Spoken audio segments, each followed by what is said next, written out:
We all remember the headlines, DMX is gone, a heart attack, in overdose. Another legend lost too soon. But what if that wasn't the end? What if DMX survived? What if the man who gave voice to pain, rage, and redemption got one more chance to rewrite his legacy in real time? In this episode of Reelz, we step into an alternate timeline where Earl Simmons doesn't die in 2021. He lives, and everything changes.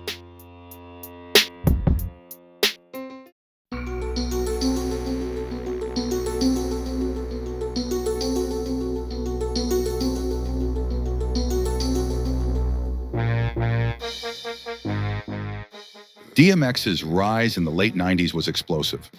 Born in 1970 in Mount Vernon, New York, and raised in Yonkers, Earl had a brutal childhood.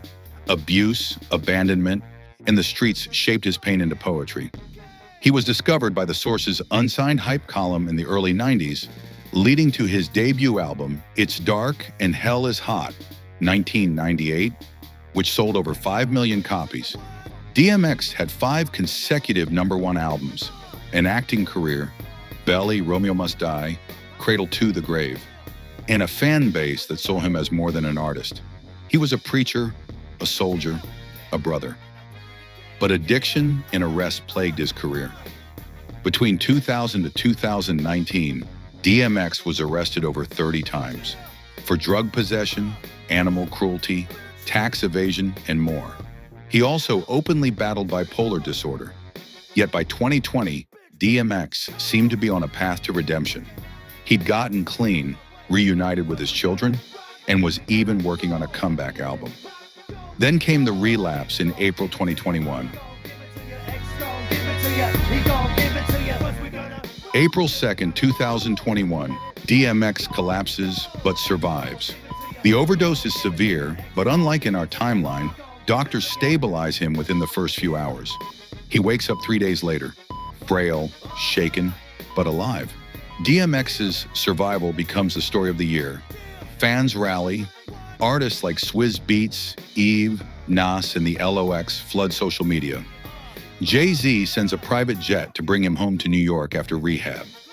DMX gives a viral Instagram live from his hospital bed, praying with fans.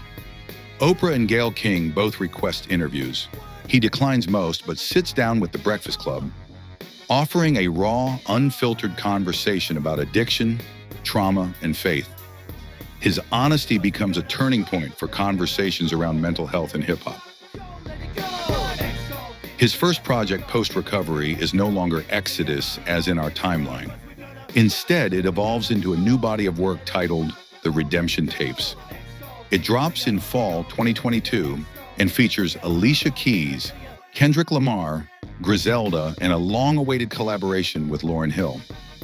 It debuts at #3, but critically hailed as his most reflective, mature, and emotionally raw album.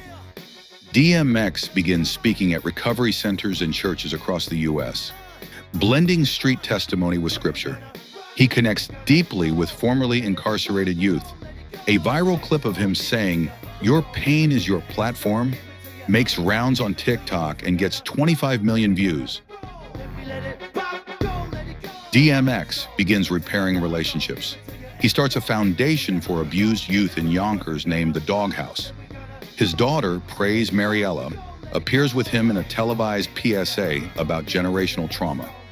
He reconnects with Ja Rule, ending their old feud. The moment goes viral. Later that year, he hosts a BET town hall on forgiveness, featuring Fat Joe, Taraji P. Henson, and Chance the Rapper.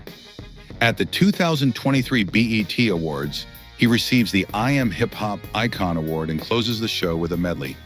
"Slippin' Where the Hood At" and "Lord Give Me a Sign," leaving the crowd in tears. DMX becomes what Tupac might have been had he lived into his 50s, a voice of raw truth. He's a spiritual icon and a sobering voice in rap culture. His autobiography, The Blood Still Speaks, it becomes a bestseller. He becomes a recurring guest on Earn Your Leisure, Drink Champs, and even gives a TED Talk titled From the Streets to Salvation. His older catalog sees a revival on streaming.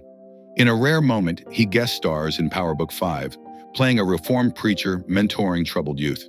He becomes a grandfather and in a viral clip is seen dancing to Party Up with his grandson at a BBQ. It's raw, joyful, and exactly the ending his fans never got in real life. What if DMX didn't die? What if the story didn't end in tragedy but transformation?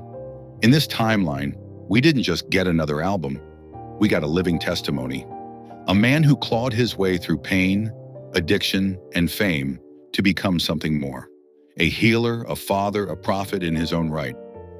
Maybe this story reminds us that redemption isn't just a word, it's a process.